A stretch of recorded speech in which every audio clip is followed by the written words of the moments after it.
Bienvenue à tous sur KTO Magazine, invité exceptionnel, émission et durée exceptionnelle. Nous avons la chance d'accueillir sur ce plateau ce soir le cardinal Lustiger, archevêque de Paris, pour près d'1h15 d'émission. Monseigneur, bonsoir. Bonsoir. Avec Sophie, nous allons aborder bien sûr les grands thèmes d'actualité, connaître votre vision du monde à une période où c'est vrai, nous sommes peut-être un peu perdus. Nous comptons sur vous également pour nous ouvrir les yeux, nous offrir un peu de visibilité, de lisibilité et avoir, grâce à votre lumière, peut-être quelques repères. Alors on sait, la guerre a débuté maintenant depuis le week-end dernier. Qu'est-ce que vous dites aux chrétiens, notamment aux chrétiens du Proche-Orient qui ont peur ce soir?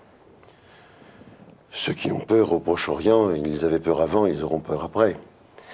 Je veux dire par là que c'est pas cette guerre qui peut modifier leur position. Car les chrétiens du Proche-Orient, c'est ça très précisément votre question. Bon. Les chrétiens du Proche-Orient ont une vieille histoire. Ça fait 2 millénaires ou à peu près qu'ils sont en situation difficile, ou au moins 13, sinon plus, 13 siècles. Parce que c'est une très vieille chrétienté qui a été soumise à toutes sortes d'aléas au cours de l'histoire. Rome, Byzance, qui a passé un peu un rouleau compresseur. Et puis il y a eu l'islam. Ils n'ont cessé d'être, j'allais dire, entre deux contradictions. Et ce sont des chrétientés fortes par leur passé, leur richesse spirituelle, faibles par leur pouvoir politique, toujours menacés et persécutés. Alors ils sont habitués à cela. Sauf que maintenant, depuis 50 ans, ils partent. Ils partent parce que la situation, depuis au moins 50 ans, même depuis la fin de la guerre, parce qu'ils sont instruits, ils préfèrent partir qui aux États-Unis, qui au Canada, qui en Australie, qui en France, qui en Italie. C'est un drame historique à mon avis. Donc je peux leur dire qu'on les aime, qu'on les connaît, qu'on prie pour eux, qu'on prie avec eux. Voilà pour les chrétiens du Proche-Orient. Qu'est-ce qu'on recherche aujourd'hui avant tout, d'après vous? Est-ce que c'est vraiment un affrontement de civilisation? Je ne sais pas bien. Je crois surtout qu'on est passé vraiment dans un nouveau monde. C'est très impressionnant de voir comment une chronologie arbitraire, comme est celle du passage d'un siècle à un autre, ou d'un millénaire à un autre, apparemment, on aurait pu caler le curseur sur un autre événement.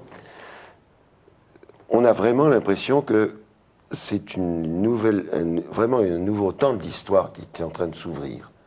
Et c'est d'ailleurs ce qui est paradoxalement ce qui avait été dit dans le concile par les pères du Concile Vatican II, il y a maintenant presque un demi-siècle, qui avait dit, et c'est dans les textes que nous connaissons bien, que c'est une nouvelle ère de l'humanité qui est en train de s'ouvrir. Et que c'est face à cette nouveauté que l'Église se prépare à annoncer le message de l'espérance, le message de l'Évangile. Quand, dans les années 60, 65, quand on était en plein concile, on s'imaginait que le nouvel âge, la nouvelle ère de l'humanité, c'était l'américanisation de la France. La nouveauté, c'était les autoroutes, c'était la télévision, ça n'était à peine les premiers pas sur la Lune, c'est 69. Bref, c'était la fin des 30 Glorieuses, c'était ça le nouvel âge de l'humanité, le nouvel ère de l'humanité. L'informatique avait un peu commencé. Et on se disait, il faut moderniser le christianisme. Aujourd'hui, on s'aperçoit que le paysage a un peu bougé. Nous connaissons mieux le drame des pays du tiers-monde. On se rend compte que les pays les plus riches, c'est une fraction, même si la puissance se concentre. Il y a beaucoup de misère, beaucoup de pauvreté, beaucoup de drames. Et je crois que l'idée clé que l'Évangile, l'annonce de l'Évangile, est peut-être la nouvelle la plus nouvelle dans ce siècle, parce que ce siècle nouveau tel qu'il est, qui peut être magnifique et qui est tragique en même temps, ce siècle pose les questions fondamentales de la vie de l'homme. Il nous fait sortir du rêve. On pouvait imaginer que la mort n'existait plus. Elle existe. On pouvait imaginer que la haine n'existait plus. Elle existe. On pouvait imaginer que la solidarité, ça allait tout seul. Ça a un prix, et un prix dur. On pouvait imaginer que la vie de l'homme, c'est simple, on la démonte comme une voiture et on réussit à la maîtriser. Ça n'est pas vrai. On ne sait plus très bien ce qu'est l'homme. On pouvait penser que le progrès est indéfini. Maintenant, on en doute. Mais entre-temps, qu'est-ce qui nous claque dans les mains? La source même du progrès. Alors pourquoi? Parce que qu'est-ce que c'est que la source du progrès? Ce n'est pas les progrès des sciences, ce n'est pas les belles inventions que font les chercheurs dans leur laboratoire. La source du progrès, c'est la transmission d'une génération à une autre. Car l'espèce humaine, elle est faite d'une capitalisation, non pas de l'argent, mais de l'esprit, de l'intelligence, des connaissances. Or actuellement, c'est la rupture entre la jeunesse et les adultes, partout. On est donc devant un sacré drame, mais c'est une époque passionnante. Mais vous parliez justement, Monseigneur, de la haine, comment la désamorcer? Eh bien, je pense qu'il n'y a pas 36 manières. La seule manière de désamorcer la haine, bien sûr, c'est... On peut prendre des mesures d'apaisement, on peut prendre des mesures de conditionnement de l'opinion, on peut essayer de trouver les causes des conflits, les causes économiques, les causes nationales, les injustices. On peut essayer de arranger tout ça. Mais comment se fait-il que dans le cœur des hommes, la haine renaisse sans cesse? Première question. Comment se fait-il qu'il y a des haines séculaires, enracinées dans les esprits et les intelligences, les opinions communes, et que rien n'y fait? Peut-être parfois on arrive à les surmonter. Regardez l'Allemagne et la France.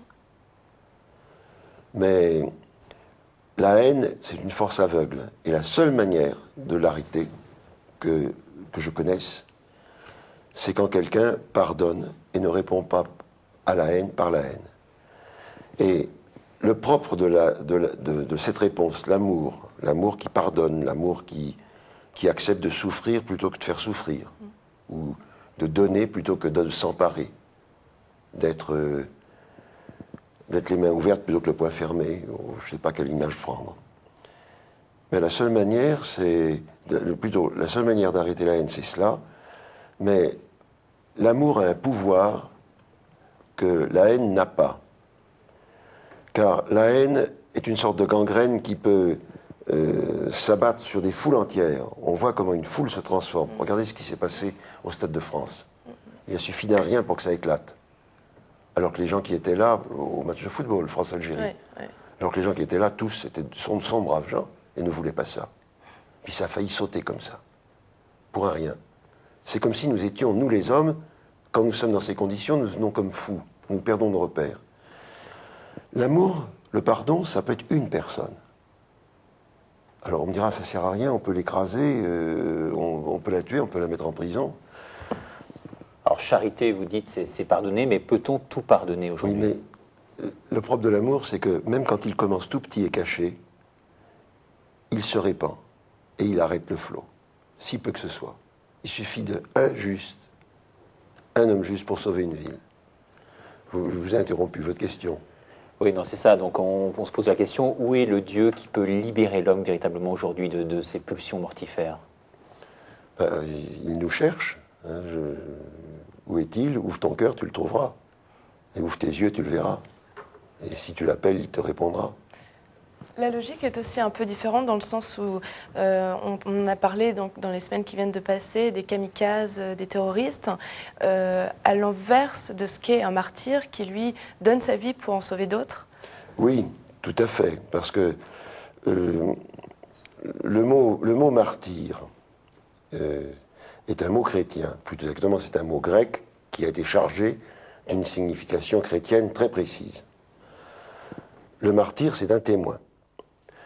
Et un témoin qui accepte, pour témoigner de l'amour dont il est rempli, de se sacrifier, de perdre la vie, non pas en se tuant ni en tuant les autres, mais qui préfère témoigner de la vérité, même si cela lui coûte le prix de sa vie. Mais un martyr ne tuera jamais, parce qu'à ce moment-là, il n'est pas un martyr, il est un assassin. Quand on dit de quelqu'un qui fait un acte guerrier héroïque, on peut pas dire que c'est un martyr, on peut dire que c'est un héros. est martyr celui qui témoigne de l'amour de Dieu, qui rend visible ce qui est invisible, l'amour et la paix, et qui pardonne à ses bourreaux s'il a des bourreaux. Celui qui tue, comme le kamikaze, ou bien le terroriste suicidaire, il transforme sa liberté en une arme de guerre, pas une arme de pardon et d'amour. C'est pas du tout la même chose. On n'est pas dans le même univers. La conduite apparente peut sembler analogue. On peut dire oui, ce sont des fanatiques. C'est vrai qu'ils ne restent pas dans leurs pantoufles. Mais ce n'est pas des fanatiques dans le même sens du mot, si on appelle fanatique. L'un qui est brûlé d'amour et qui accepte que cet amour le brûle, l'autre qui est saisi par la haine et qui veut tuer, en pensant qu'il fait la volonté de Dieu. Moi, je crois que là, il y a dans ce que le pape nous a cessé de nous dire à ce sujet, qu'on ne peut pas accepter de penser qu'on peut tuer, qu'en tuant, on fasse la volonté de Dieu. Ça n'est pas vrai, ça. Oui, c'est ça. On vous a vu du reste très, très virulent hier. Je crois que c'était devant les parlementaires sur le thème, en fait, actuellement, ce n'est pas la faute à la religion. Alors oui, ça, le thème j'ai vu des propos qui ont fait l'objet d'un article dans un quotidien, mais c'est des propos qu'on entend un peu partout. Certains ont dit, c'est le monothéisme qui engendre ces horreurs dont nous sommes les témoins.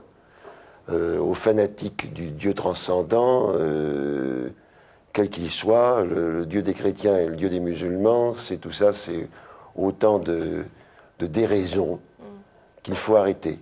Alors comment va-t-on arrêter alors, je ne suis pas d'accord. Je pense qu'un tel raisonnement est un raisonnement qui nous trompe. Les gens qui le font se trompent, à mon avis, commettent une grossière erreur. Je peux expliquer pourquoi, mais ils nous trompent en même temps. Pourquoi ? Parce que c'est refuser d'analyser le contenu des attitudes religieuses et le contenu du monothéisme. Le monothéisme est né de la révélation de Dieu unique, le seul, l'unique. Il y a des pressentiments chez les philosophes, on peut en trouver peut-être aussi dans la philosophie asiatique, que l'Occident connaît moins bien que celle de la Grèce antique. Mais le Dieu unique nous aide, quand il se révèle, ce n'est pas un absolu que nous aurions devant nous, c'est celui qui nous donne la liberté, qui nous fait vivre. Alors il y a dans tout être humain la trace de Dieu. La grandeur de l'homme, c'est d'être à l'image de Dieu. C'est pour ça qu'il est sacré. Et cette trace de Dieu fait que nous sommes capables d'absolutiser tout ce que nous touchons. Nous pouvons diviniser ce que nous touchons. Vous savez, quand on a divinisé Staline, on a fait de Staline un dieu. Il y avait un monothéisme stalinien. Il y avait que le petit père des peuples. Et Hitler, c'était pareil. Il n'y avait qu'un seul Führer. Et ainsi de suite. Et Pol Pot, c'était pareil. Le monothéisme, tel qu'il se révèle et se donne, c'est pas l'absolutisation d'un principe d'autorité ou un principe de violence, c'est révéler à l'homme quelle est sa liberté et pourquoi il est fait, pour qui il est fait. Aimer, pardonner, reconnaître tous les êtres humains comme d'autres frères qui lui sont donnés. Dire qu'il n'y a qu'un seul Dieu, je veux dire Dieu seul est Dieu, c'est la formule qu'a reprise l'islam. Parce que vous savez que c'est dans la Bible. C'est « Écoute Israël, le Seigneur seul est Dieu, lui seul est Dieu. Tu n'adoreras que lui et lui seul. » C'est reconnaître en même temps que tous les hommes sont frères. Parce que sinon, il y a le Dieu d'Hitler et de l'Empire germanique, il y a le Dieu Staline, il y a les dieux des nations. C'est-à-dire chacun fait son Dieu ethnique, national. Alors il se peut que des nations chrétiennes de tradition fassent du Christ leur idole. Je dis une chose abominable. Mais ils traitent le Dieu unique comme s'il était une idole. Ils s'en servent comme un outil politique et nationaliste. C'est pas conforme à la religion. Mais reconnaître que tous les hommes sont frères, c'est du coup briser toutes les revendications idolâtriques de la religion. Et c'est pour ça que vous utilisiez l'expression humanité réconciliée. Oui, tout est là. exactement. Alors la civilisation islamique, on le voit, vit une crise très profonde que les chrétiens ont finalement connue également en leur temps. Une sorte de crise de croissance, d'après vous, nécessaire peut-être à une évolution? Vous parliez tout à l'heure de Vatican II. Est-ce que l'islam ne doit pas faire quelque part son... Oui, je sais, on a fait aussi cette comparaison. Je crois qu'elle cloche aussi, parce que une rénovation ne peut être que conforme à sa propre trajectoire. C'est pas simplement une adaptation au temps moderne. Mettons l'islam à la sauce de la société de consommation et de la démocratie contemporaine, et puis ça ira mieux. C'est une vision naïve. Parce qu'à ce moment-là, il faut confier à des groupes d'experts occidentaux le soin de vous fabriquer un islam apte à la consommation dans les supermarchés d'Occident. Vous trouverez toujours une bonne agence qui sera capable de vous fabriquer cela. Mais c'est absurde. Et ça ne marchera pas. Pourquoi? Parce que l'islam, c'est la religion d'une foule de peuples. Il y a une expérience qui est déjà multiséculaire. Il ne peut se réformer que de l'intérieur, dans la logique de sa propre trajectoire. Continuité. Et il faut de plus que nous, chrétiens, nous ayons le courage d'accepter à la fois la différence, parfois les consonances, les différences peut-être irréductibles, et voir à quel niveau nous pouvons nous respecter, nous aimer, travailler ensemble. Mais la réforme interne de l'islam, c'est une question qui est posée à l'islam et à l'intérieur. Ce n'est pas à nous de le dire. C'est de fait un très grand problème. Mais l'islam peut être un miroir pour nous d'une dérive possible. Nous pouvons islamiser, je veux dire, absolutiser de façon violente nos propres fantasmes. Une société qui oublierait ses racines les plus fondamentales et profondes peut aussi devenir folle. La folie peut nous guetter nous aussi. Alors, je crois que l'islam a certainement beaucoup de chemin à faire, mais c'est normal. Je veux dire que ce qu'il faut, c'est être respectueux à leur égard, les traiter comme des frères et des amis, surtout ceux dont nous partageons la vie au quotidien. Nous ne sommes pas ni dans des pays d'Asie ou du Proche-Orient ou d'Afrique, nous sommes en France. Il faut que l'art de vivre commun aux Français est aussi bien vivable par des musulmans, me semble-t-il, que par des chrétiens, que par des athées, que par des juifs. Cet art de vivre ne nie pas l'essentiel de la religion, mais l'oblige à se critiquer soi-même, à réfléchir et à comprendre ce qu'il a à dire et à apporter. Il ne suffit pas de dire « mais oui, on est tous gentils, on est tous des bons ». Ben oui, mais d'accord, mais quoi? Qu'est-ce que tu as à dire? Et chacun de nous doit dire aux autres ce qu'il a à dire. C'est la condition du dialogue, en toute loyauté, en toute vérité. Alors, qui est catholique aujourd'hui? C'est bien sûr la grande question qu'on va se poser aujourd'hui. Peut-on établir une sorte de radiographie des chrétiens en France, à Paris? Où vivent-ils? Qui sont-ils? Vous allez le voir, réponse dans ce petit reportage qui, à présent, fixe bien les idées et pose véritablement les vraies questions. Autrefois, on comptait les gens qui allaient à la messe. Leur nombre a considérablement diminué. Ont-ils pour autant cessé d'être catholiques? L'appartenance religieuse est souvent plus vague et ne peut plus être le fruit d'un conformisme social contre lequel souvent les jeunes se révoltaient. Elle repose sur des choix libres et volontaires, souvent courageux. La pratique religieuse a donc pris une autre signification. Elle est aussi plus fragile. Tous, nous avons encore devant les yeux ces journées extraordinaires que nous avons vécues à Paris pour les Journées mondiales de la jeunesse de 97. 700 000 jeunes Français, 10 fois plus que les pronostics les plus prudents. Au total, plus d'1 million de jeunes, une atmosphère extraordinaire dans les rues de Paris.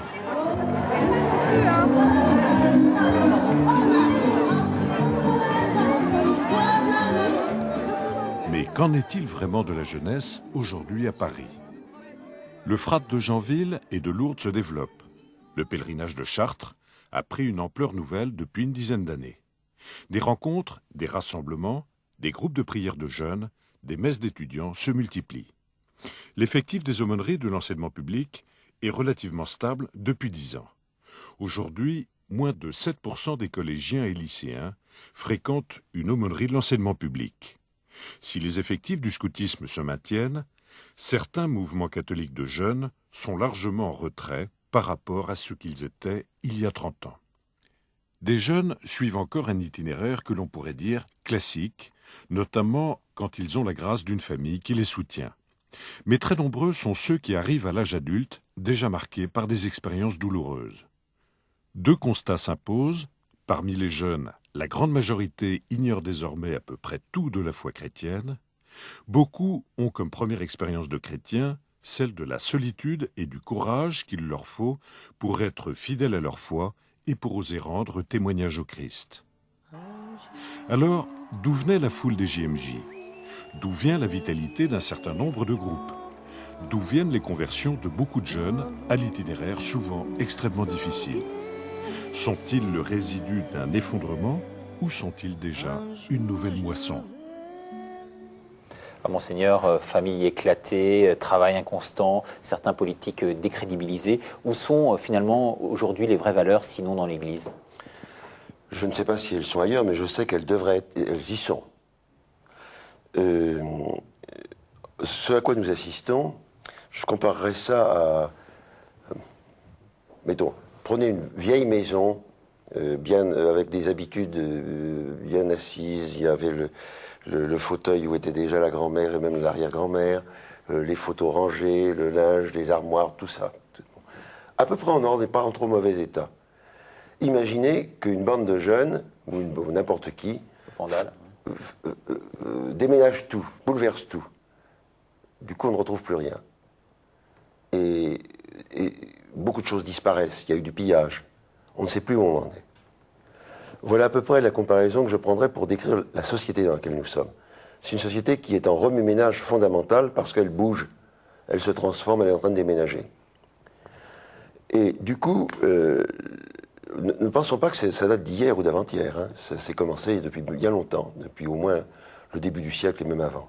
Mais ça s'est fait progressivement avec des secousses, dues aux guerres, dues aux grands événements de la vie politique et sociale de la France et de l'Europe. Et le fait majeur d'aujourd'hui, c'est que ce changement, ce bouleversement, fait que les mœurs ont changé, que les habitudes ont changé. Il y a encore 50 ans ou 60 ans, la vie sociale était comme porteuse de la vie chrétienne pour un certain nombre. Pour d'autres, porteuse d'une ignorance religieuse. Ça ne prouve pas que les gens étaient plus croyants ou moins croyants. Mais ils avaient l'habitude. Tout le monde le faisait dans la famille. Les voisins le faisaient. On faisait pareil. Et ça ne prouve pas qu'en profondeur, les problèmes n'étaient pas déjà posés. Ils étaient posés de tout temps. Aujourd'hui, toutes les habitudes ont rompu. Alors qu'est-ce qui se passe ? Les habitudes, il y a celles qui étaient contraignantes, puis il y a celles qui étaient essentielles. Autrement dit, les choix de la liberté. Elles étaient ramenées à des habitudes. Prenons un exemple. Les mœurs. Les mœurs, récemment, on a vu, j'ai entendu le ministre de l'Éducation nationale dire qu'il lançait une campagne pour le respect à l'école. Il a raison. Et il déclinait respect des enfants pour les parents, respect des enfants pour les maîtres, des maîtres pour les enfants, etc. Mais ça paraît drôle de dire ça. Dans le même moment, on s'aperçoit que les jeunes sont dans les jeunes générations. C'est comme s'ils avaient coupé les ponts avec les adultes. Le mécanisme qui permet à des parents normaux, pas des hyper-pédagogues, pas des super champions de la pédagogie et de l'astuce, mais autrefois, en grosso modo, vaille que vaille, on disait tel père, tel fils, par exemple. C'était un proverbe très ancien de la langue française.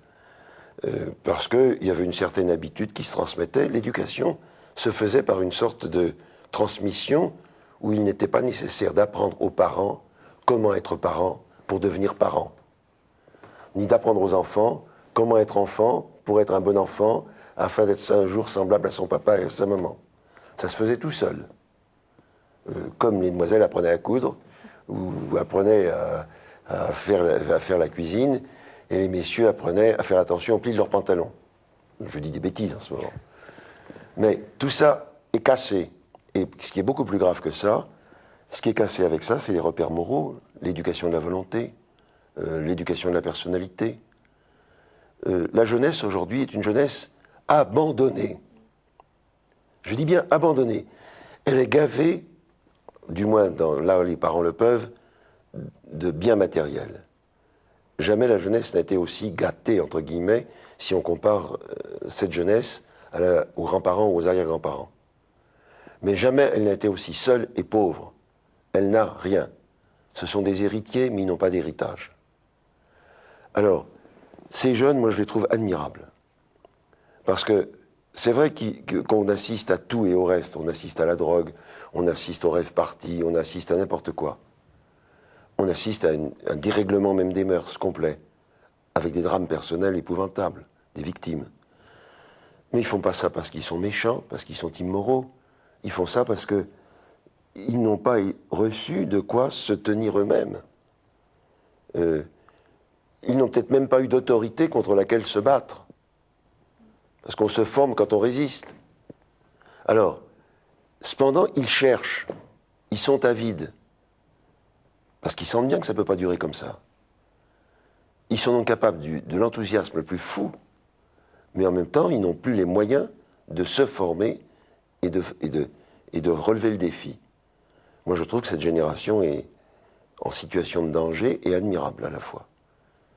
Je lui fais confiance par instinct, par intuition. Mais il est clair qu'on ne peut pas dire que... Je ne sais pas où la foule va se précipiter. Je ne sais pas ce qu'ils vont devenir dans 20 ans. Les enfants perdus, les enfants drogués, les enfants qui ont eu des expériences sexuelles à l'âge de 10 ans, 12 ans, 13 ans, 14 ans. Qu'est-ce qu'ils vont devenir? Quels pères seront-ils? Quelles mères seront-ils? Comment croiront-ils à l'amour? Ils veulent y croire. Mais ils sont sceptiques parce qu'on leur dit partout que ça ne tiendra jamais. Etc. Vous disiez qu'ils pouvaient également, ils avaient ce pouvoir d'être très très positifs par moment.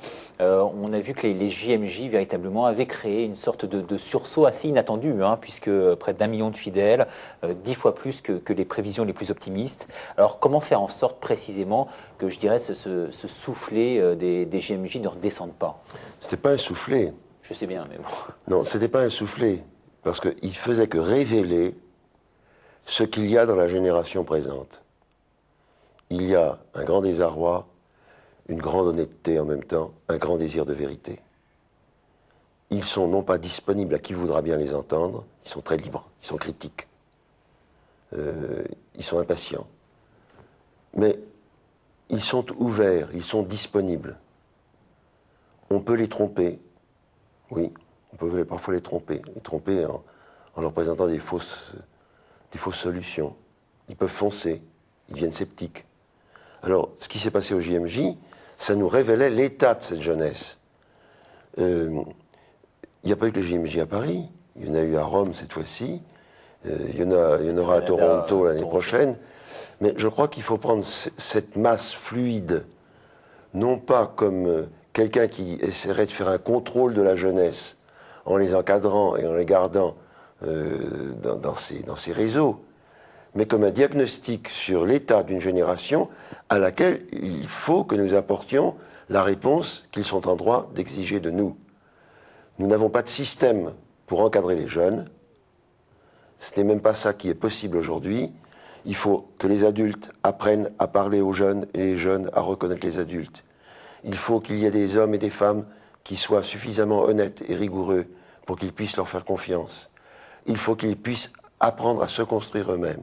Autrement dit, la jeunesse a droit à comprendre que la jeunesse est transitoire, qu'elle fait partie de l'humanité. L'évangélisation justement de la jeunesse, c'est un thème qui vous tient vraiment à cœur. Et comment alors l'a toucher cette jeunesse qui est en rupture visiblement de la société, et que lui dire, que l'Église peut lui transmettre? La toucher, j'en sais rien. Le bouche à oreille fonctionne, vous savez, dans cette génération. S'il y a de la vie, les jeunes viennent. S'il y a même des exigences, ils sont prêts à les accepter. S'il y a une ferveur qui dure et qui est authentique, ils sont prêts à toutes les générosités. Moi, je crois que la seule solution, c'est que ce soit des adultes ou des plus vieux, ou que ce soit des jeunes, que ce soit des prêtres ou des laïcs, vivons notre foi avec vérité et intensité. Parlons le langage de notre temps, non pas en faisant des simagrées, en cherchant à adopter un vocabulaire de fantaisie. Parlons vrai, puis c'est tout. Appelons un chat, n'ayons pas peur de dire les choses. Et puis Donc l'Église s'adapte aussi à l'ère du temps. Elle ne s'adapte pas, elle doit être elle-même avec force et vérité. C'est tout. Et puis après, l'expérience montre que les jeunes eux-mêmes savent bien où aller. Tenez, il y a des églises qui sont pleines de jeunes le dimanche soir. Vous saviez ça? Certaines églises, je connaissais certaines églises, bon. Effectivement. Pourquoi? C'est la musique, c'est l'atmosphère, c'est le ton de voix du prédicateur, c'est quoi? On ne sait pas. C'est presque rien. C'est un petit rien. L'effet est disproportionné par rapport aux causes. Il n'y a pas de truc dont on puisse dire, tiens, on a un truc, on va l'appliquer. Il n'y a pas de recette. Il n'y a pas de recette. Quelle est la recette, là? C'est la vérité, c'est l'authenticité, c'est la ferveur religieuse, c'est l'évangile. Ils viennent. Dans Paris, je peux vous indiquer les adresses. Je veux bien. Et ça bouge. Il y en a plusieurs. Il y en a même. On voit que ça bouge. Alors, c'est pas tous les gens de 20 ans qui y viennent, ou tous les gens de 22 ans de France. Mais ça prouve que ça existe. Alors vous allez voir, il n'y a pas que dans les églises, il y a également des mouvements de solidarité qui sont nés justement des JMJ et du Jubilé. Vous allez voir cette formidable bouffée d'oxygène. Aumônerie du Marais, en plein cœur de Paris. Ici, des jeunes, collégiens et étudiants du quartier se réunissent régulièrement autour du père Michel Tout Aupetit. ça pour dire que tout dépend du regard qu'on peut avoir. Tout dépend donc du regard qu'on peut avoir. En fait, on avait une cassette et on était en train de dire ce qu'on pensait sur la cassette. Enfin, il y a une famille où le bébé était mal formé et l'autre où le bébé avait une maladie du cerveau et on a dû le faire avorter. Je veux dire, mes parents, ils n'ont jamais eu l'idée de me mettre ici. Je suis venue parce que j'avais une amie qui venait et du coup j'ai voulu essayer. Et puis quand j'ai vu que ça me plaisait, que tout le monde, je veux dire, on apprenait plein de choses, on pouvait parler comme on voulait. Du coup, je me suis dit que je me plaisais bien ici et que voilà, maintenant on connaît plein de monde, je me suis fait plein d'amis ici et voilà. Oui, on est allé au JMJ. Le moment le plus fort, pour moi, c'était à la veillée à Tor Vergata et le message du pape qui disait soyez les saints de l'an 2000 et c'est peut-être ce qu'on essaye de faire tous ici. Je sais pas. Puis depuis les JMJ, donc on s'est tous retrouvés ensemble. Et puis on vient tous les vendredis et puis les samedis il y a des messes aussi, messes de Maigri animées par nous. Donc on essaye de faire vivre un petit peu tout ça. Ce soir, c'est jour de fête. Les jeunes de l'aumônerie accueillent à dîner les gens de la route. J'ai fête en boîte ce soir. Alors, je suis Fabrice Guérin, j'ai 23 ans, je suis élève ingénieur. On a émis un projet l'année dernière, faire un accueil jeune et un accueil SDF. Voilà, je prends un bon repas en compagnie de tous mes amis et voilà, l'aumônerie du Marais, c'est génial. Je suis trop vieux pour travailler. À 59 ans, vous savez. Vous venez souvent? C'est la deuxième fois déjà. Après, je sais pas, je me reviendrai peut-être encore. Si on me propose de venir, je viens. Qu'est-ce qui vous a invité? Comment vous avez su que ça se fait? Une fois, j'ai chanté avec Michel, j'ai chanté une chanson, et puis et puis il m'a dit, tiens, tu viens, on fait un repas, tout, pas de problème. Je suis venu, puis après, je me suis proposé pour faire la cuisine. On est venu l'inviter. Quand on est avec nous, on fait une plus grande prière, plus longue, et on essaye de prier justement en chantant, comme tout à l'heure, comme on l'a fait. Parce que le Notre Père, on peut le réciter comme ça, alors qu'avec eux, on le dit tout simplement et on le vit. On voit que ça signifie quelque chose pour eux en fait. Que c'est pas une simple prière comme ça, comme on fait. On voit que pour eux c'est important, que c'est le fait de se donner la main, parce qu'on sait que dans la rue c'est pas tellement ça.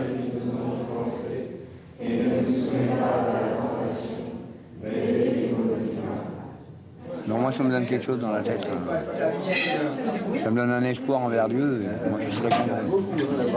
Parce que Dieu, je n'oublie pas, hein. Même que je sois peut-être dans la misère, mais je n'oublie pas Dieu quand même. Parce que Dieu, c'est lui qui m'a fait mettre au monde. Pas lui spécialement. Grâce à lui, je suis quand même vivant. Après toutes les retraites qu'on a fait, ben, je me sentais 10 fois mieux à l'intérieur de moi et voilà quoi. Et pourquoi parce que en fait c'était une joie intérieure et j'ai découvert qu'en fait c'était Dieu après et que je me sentais bien quand j'étais à l'aumônerie et quand j'avais des problèmes après, ben, je parlais toute seule chez moi avec Dieu et voilà, ça s'est arrangé quoi. Et c'est là que j'ai mieux découvert après et grâce au caté aussi, voilà. Moi j'ai un cœur maintenant, il grossit de plus en plus si ça continue. Ah ouais, je vous jure, je vais exploser. Le bonheur, en fait c'est le bonheur, quoi. C'est l'amour. Voilà. Ça y est, il arrive.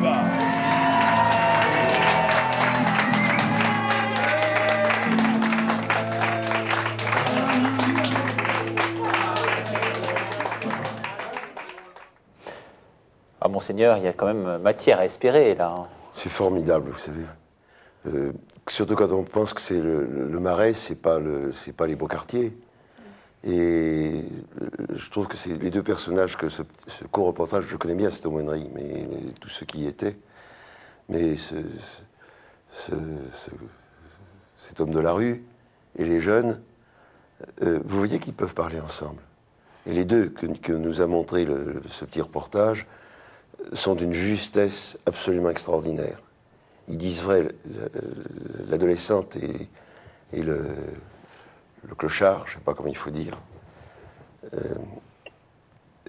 on pourrait tourner en ridicule ce qu'ils disent. Mais en écoutant bien, c'est très juste ce qu'ils disent. C'est d'une vérité humaine et chrétienne profonde. Ils ont raison. Et l'adolescente, elle aussi, elle s'exprime comme une adolescente. Mais ce qu'elle dit est vrai, ça sonne vrai. Alors, il y a certes ces réunions de quartier, on le voit. L'homélie du dimanche, c'est tout de même la seule source aujourd'hui de formation religieuse. Aujourd'hui, par quel biais l'Évangile peut-il être relayé? On voit qu'il y a quand même une crise un peu du clergé, un manque de prêtres dans les églises. Alors, vous traitez deux questions. Oui, deux questions en une, oui. Bon. Il y a d'une part le problème des prêtres et d'autre part celui de la formation des chrétiens. Ouais. On peut les prendre l'une après l'autre? Bon. Dans l'ordre que vous voulez. Bon, alors commençons dans l'ordre que vous avez suggéré. Commençons par la formation des chrétiens. Aujourd'hui, tout le monde sait qu'il y a une rupture non seulement entre la jeunesse et les adultes, mais une rupture de la culture. Énorme. Je ne suis pas inquiet pour les élites. Il y aura toujours des gens très doués qui sauront lire les livres. Mais la culture des gens ordinaires, je ne dis pas la culture du peuple seulement, la culture populaire, mais je crois que le peuple, c'est les gens ordinaires. Et on peut être un homme ou une femme ordinaire, même si on a son bac et même si on a fait quelques années supplémentaires. C'est ce qu'on pense. Alors on est au niveau de... j'ose pas dire du mal de la télé, mais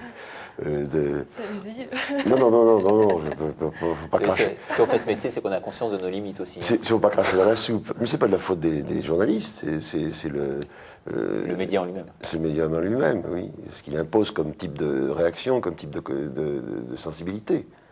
Quand vous êtes fasciné par une image, certains qui ont la capacité de le faire peuvent réfléchir et critiquer.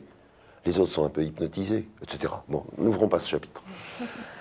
Toujours est-il que, pour être chrétien aujourd'hui, dans un monde qui a gardé des attitudes et des valeurs chrétiennes, c'est là où je pense que la France demeure, et les pays d'Occident, demeurent profondément marqués par le christianisme. Non pas seulement dans des habitudes qui sont en train de s'effacer, non pas seulement dans des pratiques qui sont en train de disparaître, ça c'est ce qu'on compte, c'est ce que les gens voient et c'est ce qu'on raconte. Mais l'attitude profonde des gens est marquée par l'empreinte même du christianisme. Coluche est l'exemple même d'un christianisme qui s'ignore. Un exemple. Oui. Alors, je ne dis pas qu'il faut l'imiter, mais j'ai souvent pensé que Coluche, c'était un Saint-Vincent de Paul qui aurait mal tourné, ou qui n'aurait pas encore bien tourné. C'est le langage cru de la vérité dont vous parliez tout à l'heure. Oui, mais c'est aussi, chez Coluche, il y a du cynisme, il y a de la découverte de l'amertume de la vie, il y a de la dureté, il y a beaucoup de vacherie dont il en d'autres temps, c'est... Enfin, on sent qu'il n'a pas le moyen de la traiter sinon d'en rire. Il n'a pas l'outil, je veux dire, la voix rédemptrice, la voix sacerdotale de Saint-Vincent de Paul. Mais en même temps, il y a le cœur gros comme ça. Il est écouté également. Mais oui, il est écouté, bien sûr. Mais s'il est écouté, c'est parce que ce qu'il dit, ce qui est contagieux dans ce qu'il dit, est chrétien sans qu'il s'en rende compte. Et sans que les gens s'en rendent compte. La preuve, c'est que souvent, dans ces organisations-là, on trouve des chrétiens qui ne sont pas allés en disant « je vais faire le sous-marin ». C'est parce qu'ils trouvent ça naturel. Alors, mais aujourd'hui, même s'il y a ce fond chrétien, les gens ne savent plus du tout à qui et à quoi ils croient.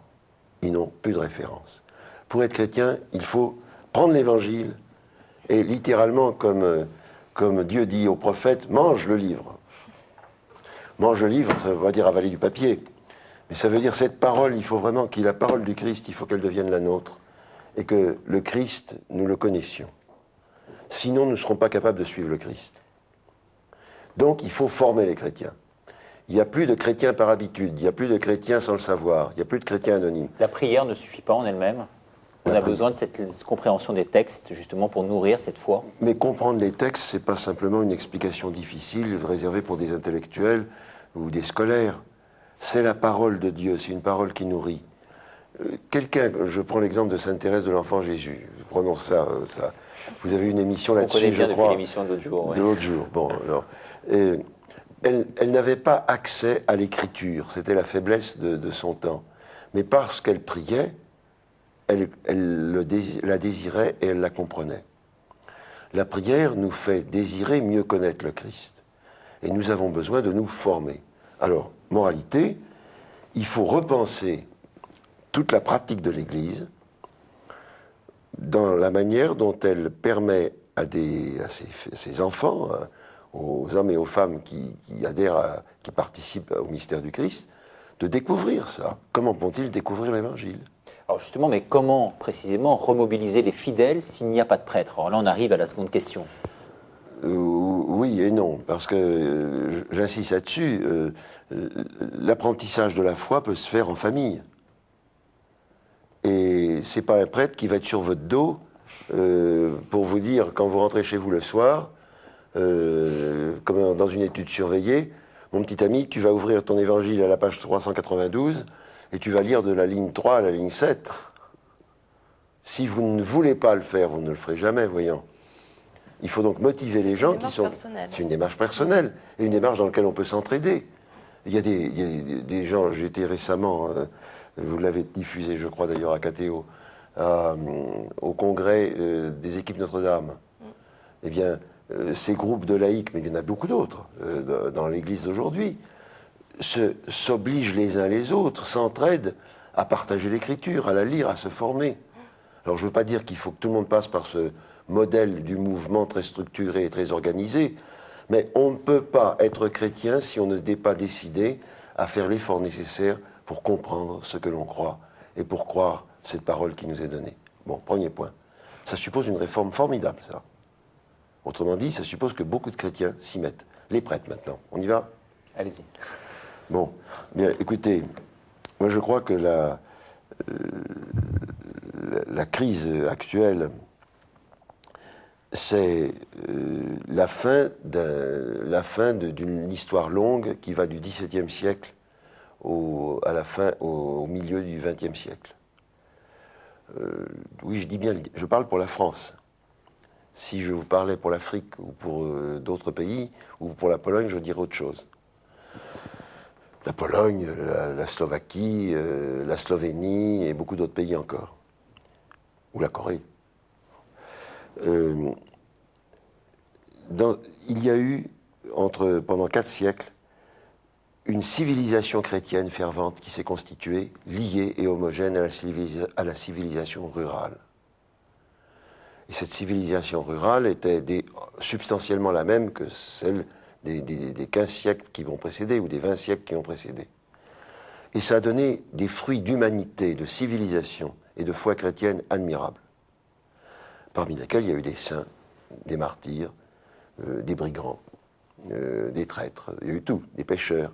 Mais il y avait quand même un cœur chrétien, une civilisation chrétienne, en cela qu'elle transmettait la foi et la charité. Et parmi eux, il s'est levé une foule de gens, hommes et femmes, pour des raisons qui parfois étaient des raisons humaines, la manière dont les familles pouvaient éduquer leurs enfants, peut-être une volonté de promotion, il y avait toutes sortes de motifs. Mais Dieu s'en est servi. Et ça a donné une densité de vocation extraordinaire, supérieure à tout ce qui est raisonnable. Il y avait trop de prêtres en France. Vous ne voulez pas me croire? On a du mal à croire ça aujourd'hui. Ouais. C'était également un personnage social aussi. Aujourd'hui, ce n'est plus le cas. Donc, oui. Mais il y avait trop de prêtres parce qu'on arrivait à des chiffres fous. C'est-à-dire, dans certaines, il y avait parfois un prêtre pour 400 habitants. Et aujourd'hui, il y en a un pour combien à peu près? Le chiffre médian, le chiffre moyen pour toute la France dont on parle, c'est 1 pour 850 ou 950. Actuellement, on en est 1 pour 2000 ou 3000. Et on va arriver à 1 pour 8000 ou 10 000. Il y avait un encadrement de prêtres qui était analogue à celui des instituteurs et des gendarmes, village par village. Mais ce qui est beaucoup plus impressionnant, c'est que la France a fourni en volontaires, en prêtres et en religieuses, la moitié de tous ceux qui sont partis, quittant tout, quittant leur famille, quittant leur pays, quittant leur langue maternelle, évangéliser le monde entier. La moitié des missionnaires dans le monde, il y a encore, au début du siècle, étaient français. C'est prodigieux. Aujourd'hui, ça a été un temps de grâce dont la France elle-même n'a pas profité. Ça a été donné, offert à notre Église. Je ne sais pas ce qu'on en a fait. On a peut-être fait du gâchis. C'est comme ça. Aujourd'hui, il y a de nouvelles vocations. Elles ne sont pas bâties sur le même modèle. J'en témoigne parce que c'est ce que je vous dis, je le sais parce que je l'ai vu, je le vois. Il y a aujourd'hui des jeunes hommes qui ne ressemblent pas aux prêtres de ma génération, ni de celle qui m'a précédé. Ils ont tous fait des études supérieures, ils ont exercé une profession, ils ont facilement 10 ans de plus. Ils ont travaillé, ils ont pris des responsabilités, ils ont été souvent convertis, je veux dire reconvertis d'une enfance peut-être parfois pieuse ou catholique, mais avec une connaissance fragmentaire de la foi. Puis ils ont redécouvert Dieu et s'ils sont venus pour se présenter pour être prêtres, c'est parce qu'ils ont voulu chercher Dieu et le servir dans leurs frères. Cette nouvelle génération, elle existe.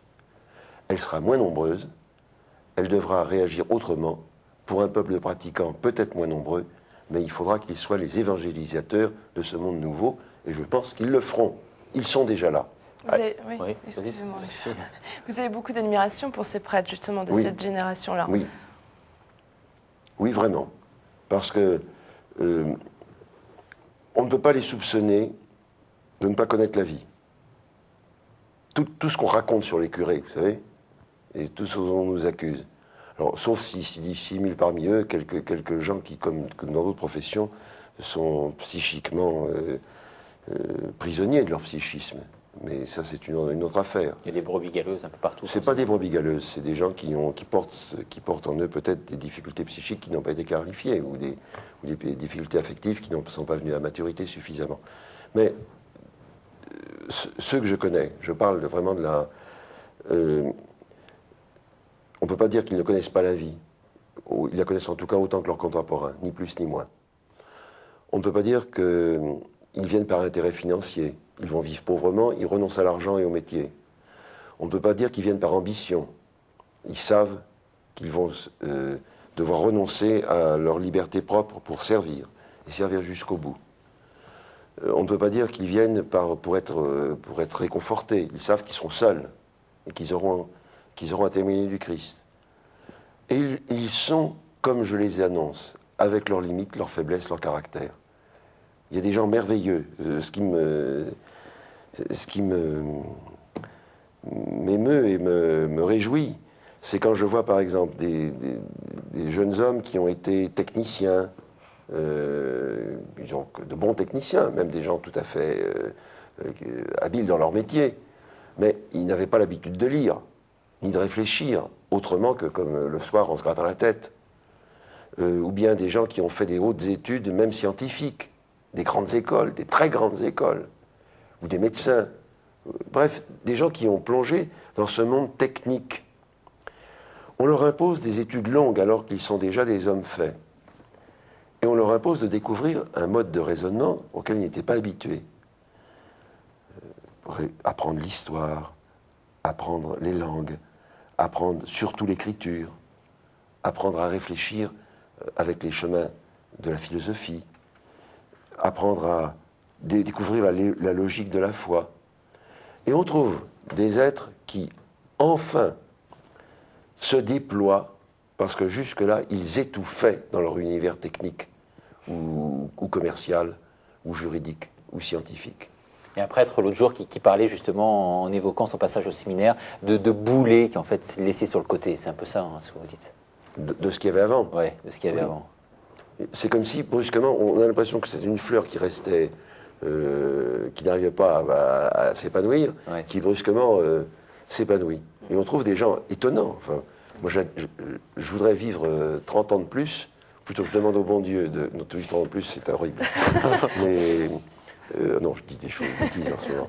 Mais je voudrais que le bon Dieu me permette, je ne sais pas comment ça se passe là-haut, mais si je pouvais avoir le droit d'avoir une petite fenêtre, un hublot, quelque chose comme ça, une longue vue, et si je pouvais aller voir dans 30 ans ce qu'ils sont devenus, ce qui s'est passé, s'il n'y a pas de catastrophe, si les petits cochons ne les ont pas mangés, je suis sûr que eux, les laïcs qui sont autour, ils auront fait des grandes choses. Et justement, quel est le rôle des laïcs dans la société, dans l'Église également? Il est énorme, puisque c'est eux qui ont à témoigner de la foi, c'est eux qui ont à manifester le sacerdoce universel des croyants, c'est eux qui ont à sanctifier le monde, enfin, c'est eux qui forment le peuple chrétien qui est le peuple sacerdotal. Les prêtres sont leurs serviteurs. Les prêtres sont là pour permettre au peuple de Dieu de réaliser sa vocation, d'être le peuple témoin de l'espérance messianique, pour un monde qui, sans cela, risque de désespérer. Alors, est-ce que vous parliez de laïcs, mais est-ce que le diaconat, alors là je vais peut-être vous faire sursauter, attendez, sur les vocations, ouais. Parlons de la France. Hein. Ouais. Actuellement, on en est à une centaine d'ordinations par an, à peu près. Donc qu'est-ce que je dis? Oui, c'est bien ça. Une centaine d'ordinations par an. Dans ma génération, il y avait encore une moyenne, on sortait d'une moyenne de 1000 ordinations par an, pour toute la France, clergé diocésain. Les religieux représentent peut-être moins de la moitié des mêmes quantités. Je pense qu'aujourd'hui, quand les choses seront mises en place, quand le nouvel univers urbain dans lequel nous sommes entrés aura trouvé ses figures d'église, c'est pas fait nécessairement à Paris, c'est pas fait nécessairement dans toutes les grandes villes, parce que les grandes villes, les grandes urbanisations datent d'il y a 30 ans. Dites-vous que sur les 10 millions d'habitants de la région parisienne, il y en a au moins 5 millions qui sont des immigrés des 40 ou 50 dernières années. Et les villes sont à peine bâties, les banlieues. L'Église non plus, elle n'a pas trouvé sa figure dans ces masses urbaines. Je pense qu'elle la trouvera.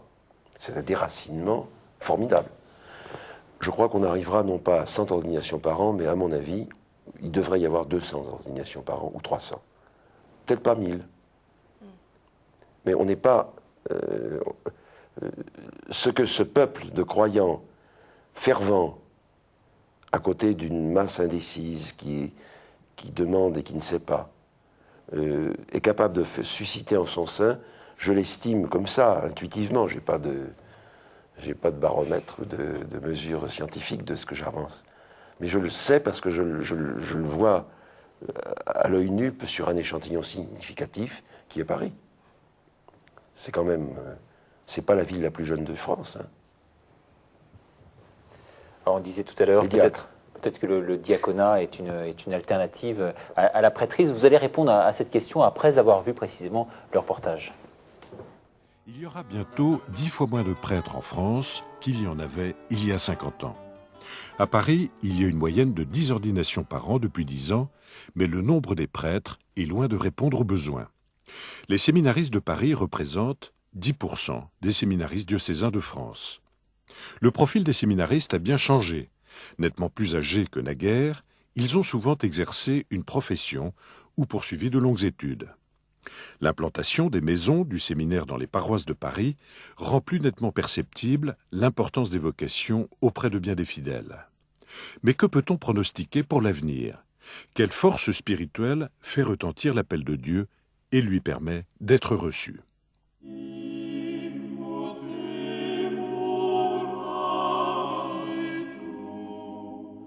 Aujourd'hui, le diocèse de Paris compte une centaine de diacres permanents. Cela paraît beaucoup, et c'est peu. On commence à les réclamer pour les missions les plus diverses, qui ne se confondent pas avec celles du prêtre. Comment le ministère des diacres prend-il place dans la vie de notre Église?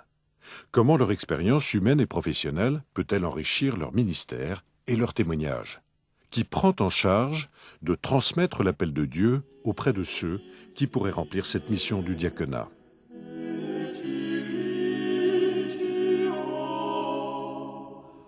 Que devient le témoignage de la vie consacrée? Paris peut remercier Dieu pour la vitalité de certaines communautés priantes, mais qui succédera aux religieuses qui, il y a peu d'années encore, étaient présentes dans tous les quartiers de la ville?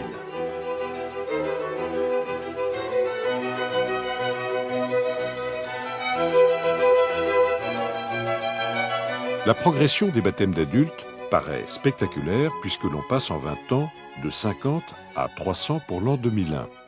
Près de la moitié d'entre eux appartiennent à des communautés étrangères.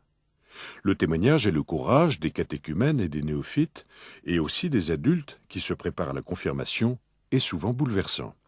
Mais combien d'adultes, jeunes ou vieux, pourraient répondre à la question « Pourquoi n'êtes-vous pas baptisés ?» de la même manière que les ouvriers de la 11e heure, parce que personne ne nous l'a proposé.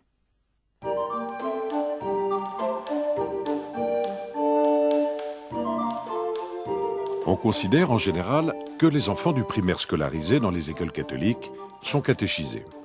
Il reste que 70% des enfants de Paris sont scolarisés dans l'école publique.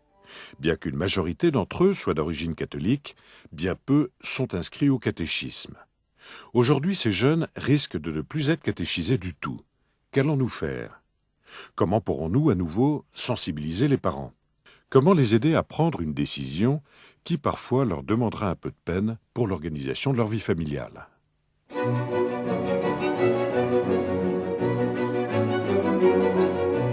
Un immense besoin de formation se manifeste à tous les âges de la vie. Il existe de nombreuses propositions d'enseignement dans les paroisses et dans les aumôneries pour les adultes comme pour les jeunes. À l'école cathédrale, les effectifs des cours publics sont en constante augmentation. Depuis 10 ans, près de 300 personnes ont suivi le cycle complet de la formation des responsables, qui dure 2 ans. Plus de 700 personnes participent à travers Paris à la formation continue de la foi. Tout cela touche des volontaires motivés. Mais qu'en est-il de tout chrétien? L'homélie de la messe dominicale suffit-elle comme formation? Le succès du catéchisme de l'Église catholique est un signe qui ne trompe pas, mais qu'est devenu ce volume pour ceux nombreux qui l'ont acheté?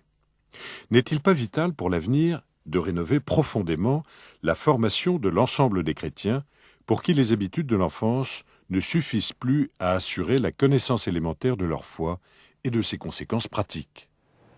Monseigneur, aussi bien pour le catéchisme qu'ailleurs, l'Église a aujourd'hui véritablement besoin, on le voit, de personnes bien ancrées dans le monde civil. Oui, c'est le problème, le problème majeur de l'Église aujourd'hui, ce sont les personnes, ce sont les hommes. Qui va être capable de porter cette mission nouvelle telle que ce court reportage où on fait la synthèse. Ça suppose que l'Église, c'est-à-dire les chrétiens et les prêtres aussi, non seulement mettent en place des moyens, ils existent déjà, c'était visible à travers ce reportage, et c'est vrai un peu partout en France, mais il ne suffit pas qu'on ait de bons moyens, il faut encore qu'il y ait des gens. Ça ne sert à rien d'avoir des cours admirablement faits si personne n'a envie de les écouter. Et ça ne sert à rien d'avoir des gens qui viennent s'y chauffer, comme autrefois les clochards au Collège de France, pour écouter les plus grands philosophes, parce que c'était la seule salle chauffée gratuite du quartier latin. À quoi sert d'écouter des cours si ce n'est pas pour les mettre en pratique, c'est-à-dire pour faire que la foi transforme et vivifie l'existence de tous ceux qui sont ainsi les auditeurs. Alors, il faut former des gens. Moi, j'avais, dans mon expérience personnelle, je savais que quand on voulait quelqu'un qui tienne une charge, aussi mince soit-elle, une catéchiste, quelqu'un qui aide à la préparation au baptême et au mariage, ou une part prise dans un apostolat, dans un quartier, pour avoir un responsable, il faut en avoir 3. Parce que la bonne volonté ne suffit pas. De toute façon, on n'a pas le droit de demander à des gens, quels qu'ils soient, de venir faire quelque chose qui touche au royaume de Dieu sans lui donner la nourriture correspondante. Si vous demandez à quelqu'un de venir seulement donner un coup de main pour ranger les chaises, ça se comprend, il ne donnera que son temps. Il donnera peut-être plus au fond de lui-même. Mais quelqu'un à qui on demande de prendre une responsabilité a le droit, et nous avons le devoir, de lui donner une richesse spirituelle qui lui permette d'accomplir ce qu'il doit faire. Et cette richesse spirituelle, c'est ouvrir son esprit, son intelligence, son cœur, sa liberté, de sorte qu'il puisse puiser plus abondamment dans la richesse de la parole de Dieu. Il faut que, en témoignant du Christ, il devienne lui-même mieux et autrement chrétien. Qu'il s'approfondisse au lieu de s'appauvrir. Quand quelqu'un me dit « j'ai beaucoup donné, je suis complètement desséché, mes accus sont à plat », j'ai envie de lui dire « tu sais, il y a quelque chose qui ne tourne pas rond. » Parce que le système, le moteur chrétien, au lieu de consommer de l'énergie, il en produit. Quand on sert le Christ et l'Église vous régénèrent et vous donnent une force supplémentaire. Si tu t'épuises, ça prouve que tu n'as pas bien monté ton moteur. Alors, il faut former des gens. Pour ça, il faut trouver des volontaires, susciter des volontaires, les aider, même matériellement, permettre à des gens de faire des sacrifices pour leur vie professionnelle peut-être, pour prendre le temps de se former. Est-ce qu'on ne leur demande pas trop de sacrifices ? On pense notamment à l'entrée au séminaire là, à Paris. Il y a une exigence de votre part qui est quand même assez énorme. Alors vous parlez des prêtres à nouveau, oui. Vous parlez des laïcs. Oui. Alors des prêtres, on ne sera jamais assez exigeant. Jamais. Et faire des prêtres au rabais, je veux dire, simplement en disant, bon, bah, ça va bien, on peut y aller, pas dans la situation où nous sommes. Quand dans un pays chrétien comme étaient les campagnes françaises, quand au bout de 2 ans on pouvait ordonner quelqu'un, ça c'est arrivé, c'était sur un fond de christianisme possédé, devenu presque instinctif, intuitif, et de mœurs relativement stabilisées. Maintenant, prendre quelqu'un avec une telle exigence sans lui assurer une formation correspondante, c'est d'être du côté de l'Église irresponsable, du côté de celui qui le demande et qui l'accepte, téméraire. C'est d'ailleurs votre rôle en tant qu'évêque d'être le garant de cet enseignement catholique, enfin chrétien plus exactement. J'ai une responsabilité plus grande encore. Bon, si on parle toujours des prêtres, je les appelle. C'est-à-dire qu'ils ne deviennent prêtres que si je les appelle au sens strict du mot, je leur dis, je vous invite à venir à l'ordination, je vous appelle à devenir prêtre. Quand quelqu'un dit, je veux être prêtre, ça ne suffit pas. Il faut encore que moi, je sois sûr que l'appelant, premièrement, ça correspond à ce qu'il en est qu'il y est apte, et deuxièmement que Dieu me le demande et lui demande. Parce qu'il a le droit de s'appuyer sur mon appel. Parce que mon appel n'est pas simplement l'appel d'un tel qui est ici aujourd'hui, qui sera mort demain, mais c'est l'appel de l'Église. Le propre de la vocation chrétienne, la vocation sacerdotale, elle a besoin de sa sécurité, c'est la volonté de Dieu dont l'Église est le garant. Au jour de l'épreuve, il doit pouvoir dire, Seigneur, c'est toi qui m'as appelé par l'Église. Je peux donc me fier à toi, m'appuyer sur toi. Je ne peux donc pas, ça serait totalement absurde dans les temps que nous vivons, où il y a un tel remue-ménage, de ne pas donner à chacun le meilleur de tout ce qu'il peut donner. Il faut trouver pour chacun qui se présente à la fois la certitude qu'il est bien appelé et lui donner le moyen de trouver le meilleur de lui-même. Sa richesse la plus grande, la plus profonde, il faut qu'il apprenne à la trouver, à la partager, à être désintéressé avec elle, etc. Ça demande du temps. Donc là-dessus, je suis formel. On ne sera jamais trop exigeant dans la formation. Pour les prêtres et pour les laïcs, vous placez quand même la barre, bien sûr, un peu plus bas. Mais pas de la même façon. Ouais. Mais c'est pas, ne transposez pas les niveaux scolaires, vous savez, les niveaux scolaires ou bien des hiérarchies administratives ou commerciales ou dans les affaires. C'est pas ça, parce qu'il peut y avoir des gens dont la culture est simple, qui vont au fond du mystère, au fond de l'amour, qui donnent leur vie, et qui sont des gens d'une solidité extraordinaire, puis il peut y avoir des gens très cultivés qui font des pirouettes et qui ne résistent pas au moindre souffle de vent, ou qui n'ont pas purifié leur cœur, pas purifié leur intention, qui sont encore embarrassés d'eux-mêmes, qui ne font que se chercher eux-mêmes dans l'action, qui se regardent dans un miroir constamment. Qu'est-ce que vous voulez qu'on y fasse? S'ils sont comme ça, eh bien, ils doivent continuer à accomplir leur vie. Mais Dieu peut se servir de tout, y compris de nos péchés. Mais nous avons le droit, nous avons le devoir de former autrement les gens. Alors pour les laïcs, je pense que pour les laïcs doivent être... Mon idéal serait que les laïcs soient aussi instruits que les prêtres. Je ne vois pas pourquoi la connaissance de l'Évangile serait moindre chez un laïc que chez un prêtre. Mais là encore, vous l'avez abordé, c'est aussi l'instruction du cœur. Aussi. C'est important. Bien sûr. Alors comment aller à la rencontre de Dieu, sinon vous le disiez tout à l'heure par la prière. Un bon moyen aussi, c'est le sacrement de réconciliation, la confession qui offre, on va le voir dans ce reportage, une quête véritablement de renouveau. Aujourd'hui, il y a une journée de prière et de réconciliation qui est proposée à tous les paroissiens, qui a commencé ce matin avec les enfants du catéchisme. Il y a d'abord l'atmosphère de prière, le fait qu'ils sont sûrs de trouver un prêtre, puisqu'il y en a 4, 5, 6 en même temps, qu'ils n'attendront pas trop longtemps, qu'ils auront le temps de rencontrer le prêtre s'ils veulent avoir un entretien avec lui ou recevoir le sacrement, que les choses ne passeront pas trop vite. Et ce qui les séduit d'une certaine manière, c'est le fait que toute la journée, l'Église soit disposée pour ça, et uniquement pour ça. On se sent mieux parce qu'on se sent débarrassé de toute la misère qu'on avait dans le cœur depuis qu'on est né. Et tout d'un coup, j'ai compris que c'était simple et à la fois compliqué parce que là, c'est la porte qui s'ouvrait.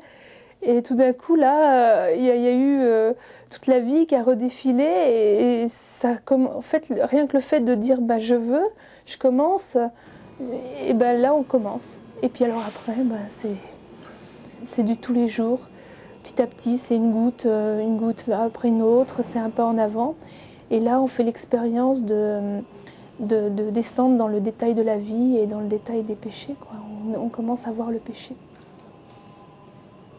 J'ai eu dans ce sacrement de réconciliation, à la fois en racontant ma vie, en déroulant ma vie, la conscience brutale de ma révolte, de mon péché, à la fois le sentiment de l'existence de Dieu, mais présente, sensible, et plus extérieure et plus imposée, et à la fois, à travers le pardon,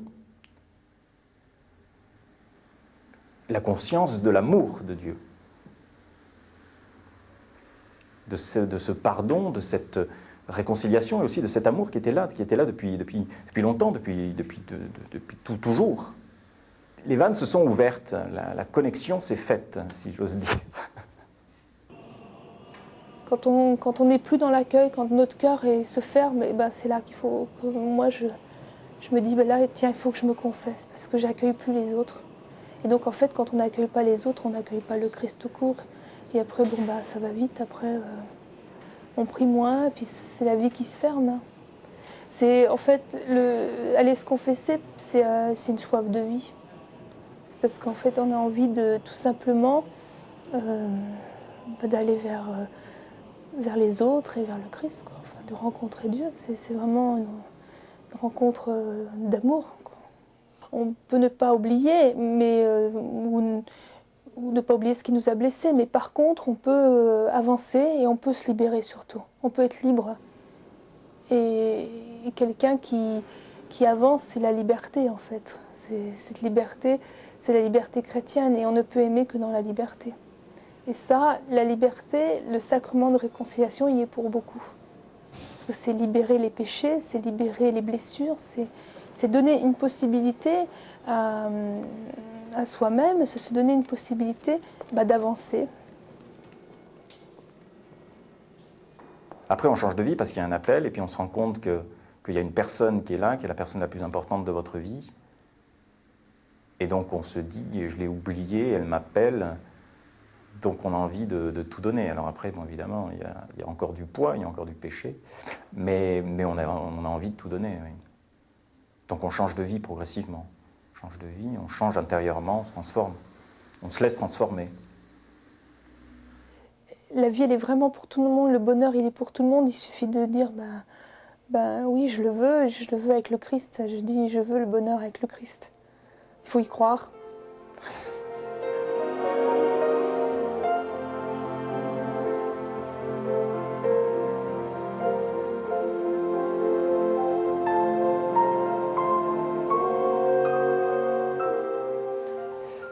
Alors, Monseigneur, c'est une sorte de parcours de santé indispensable, un moyen, en tous les cas, on vient de le voir, de réouvrir peut-être un peu son cœur. Les témoignages que nous venons d'entendre, c'est un petit fragment, et on a parlé là que de la confession et pas seulement des autres sacrements, l'Eucharistie en particulier, mais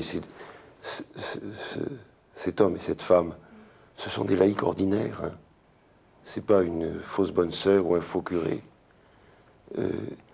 Pour moi, je les prends comme des... Il parlait d'appel, hein, quand même, tout à l'heure. Oui, mais je veux dire, ils sont ordinaires, ils n'ont pas fait, ce ne sont pas des spécialistes, ce pas des professionnels. Je trouve admirable des comme eux, il y en a des centaines et des milliers. Et c'est la preuve que la haute exigence du christianisme peut être vécue par qui accepte de l'entendre. Et quand ils le font, quand on le fait, c'est parce que Dieu nous aime et qu'on le sait, et que dès lors, on devient un signe de cet amour pour ceux qui nous entourent, et qu'on veut le transmettre d'une manière ou d'une autre. Alors, en particulier, il y aurait tant de choses à dire, mais prenons le cas du sacrement de la réconciliation, comme nous disions autrefois, on disait la confession. Notre époque, je suis frappé de cela,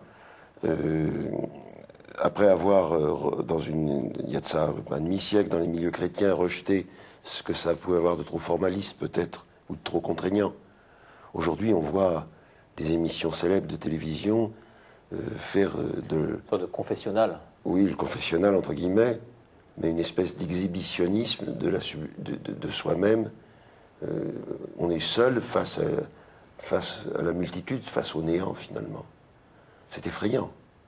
Mais en même temps, ça montre le besoin que nous avons de ce niveau de relation. Et en ce qui regarde les chrétiens, la grâce immense qu'il aurait faite de savoir que le mystère du Christ qui nous délivre de nos péchés, qui nous fait entrer dans la vie divine, qui nous donne la force de Dieu, qui fait de nous des enfants de Dieu, nous est sans cesse disponible pour nous rénover et nous réouvrir, nous reconstruire. C'est le baptême en réalité, dont la force est comme réactualisée par ce sacrement. Mais on voit bien que c'est là comme un ferment répandu dans le monde. Alors il y aurait beaucoup d'autres choses à dire. Vous m'avez tout à l'heure, j'ai pas su vous répondre pour les diacres. Juste un mot, c'est pas un substitut aux prêtres. Ils sont vraiment une chance nouvelle pour l'Église. Je pense qu'on saura ce qu'est le diaconat, et si le diaconat a une chance d'exister dans 50 ans. Il faut au moins ce temps-là pour vérifier les affaires. Donc vous le vérifierez dans peut-être. votre petite lucarne, vous pourrez apprécier le diaconat à sa juste valeur. Je le pense. Ils sont les vecteurs de quel message exactement? Ce sont ils reprennent la figure du Christ serviteur et ils participent à l'action des prêtres et de l'évêque et ils les assistent. Ils sont surtout consacrés aux tâches du service et de la charité et aussi de l'annonce de la parole de Dieu. Autrement dit, la mission apostolique repose sur les évêques qui font participer les prêtres très étroitement à leur propre mission et les diacres viennent les seconder. Alors, ce n'est pas un nouveau clergé. En France, nous avons pris le choix majoritaire, enfin la conférence épiscopale a décidé de prendre des hommes qui auraient une propre profession. Autrement dit, nous ne salarions pas des diacres, sauf cas exceptionnels en raison de circonstances variées. Mais normalement, un diacre, c'est quelqu'un qui a gagné sa vie et qui, en plus, exerce un ministère qui lui est donné. Il faut que sa femme soit d'accord s'il est marié, que les enfants le soient s'il a des enfants. Bref, il y a toute une autre formation et une autre manière de le faire. Alors, vous parliez tout à l'heure, Monseigneur, d'énergie sans cesse renouvelée. Vous, votre force, à titre personnel, paraît assez inépuisable et vous continuez dans votre mission. Vous ne voulez pas vous arrêter. Hein. Vous voyez que j'ai la voix éraillée. Vous allez continuer encore longtemps? J'en sais rien maintenant. Je n'en sais absolument rien. Vous avez dit 30 ans. Comment? Vous avez dit 30 ans, donc non, vous avez des projets. C'est une blague, ça. Je sais. Non, mais écoutez, voilà le mode de fonctionnement de l'Église. Quand le pape me nommera un successeur, je m'en irai tout de suite. C'est pas compliqué. Et ça dépend pas de moi, ni de mes vœux, que ça me plaise ou non, de rester ou de partir, que je me sente fatigué ou en forme, importe peu. Avant-hier, et il y a un an, je pouvais aussi me sentir fatigué ou pas fatigué. Qu'est-ce qui compte dans ce cas-là? Moi, je suis de la génération, vous savez, du genre marche ou crève. Alors, quand on a quelque chose à faire, il faut le faire. Et quand le bon Dieu vous demande quelque chose, il faut le faire et pas se payer de mots, et pas se tâter le pouls et se demander si on va y arriver. Alors, mon principe d'action est le suivant. Le temps qui compte, la durée qui compte, le rythme qui compte, c'est pas le mien, c'est celui de l'Église. Je suis au service de l'Église. Je ne vais pas dire « Eh oh, ralentissez le train, moi j'arrive pas à suivre ». Si je ne peux pas suivre, j'ai plus qu'à me faire éjecter, c'est tout. Je dis ça parce que dans la mission d'évêque, l'évêque est chargé de donner à l'Église sa vie.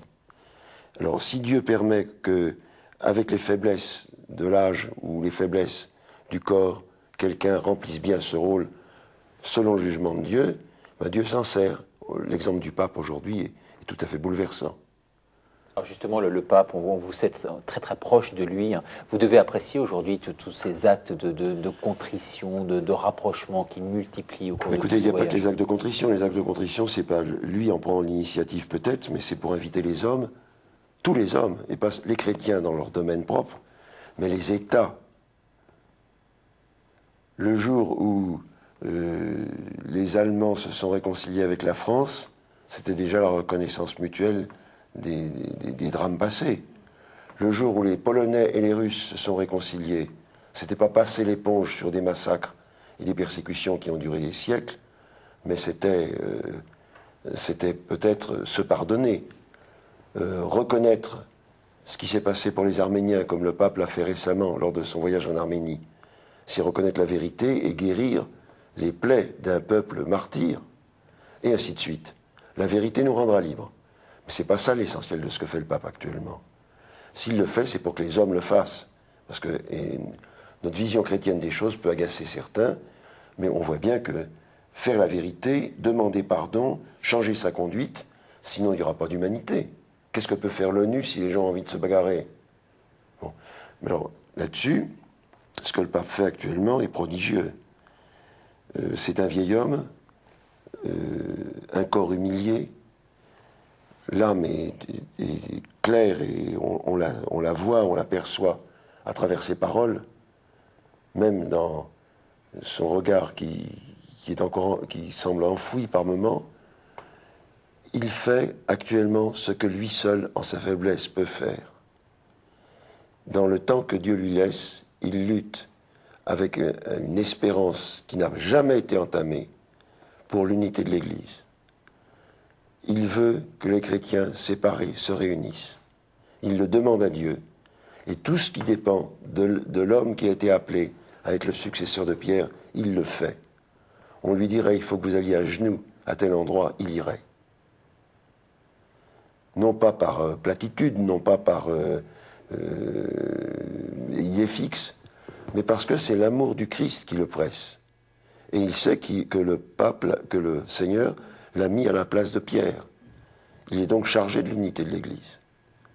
Or, je trouve que ce qu'il fait est bouleversant. Et je l'ai vu en certaines circonstances, je l'ai vu récemment à Bucarest, à Damas, la manière dont cet homme, ce vieillard, chargé de tant de noblesse et tant d'histoire, chargé d'un rôle si manifeste aux yeux de tous pour la défense des droits de l'homme, cet homme crédible, parce qu'on sait qu'aucun intérêt particulier ne l'anime, a une puissance dans sa faiblesse qui change les cœurs. Alors qu'est-ce qu'il en restera? Nous le saurons dans 100 ans. Puisse la parole du pape, bien sûr, être écoutée. On arrive, merci au terme, Monseigneur, de cette émission. On a passé plus d'1h20 ensemble. Je vous remercie beaucoup de vos témoignages qui nous ont vraiment, véritablement beaucoup touchés, hein, Sophie et moi.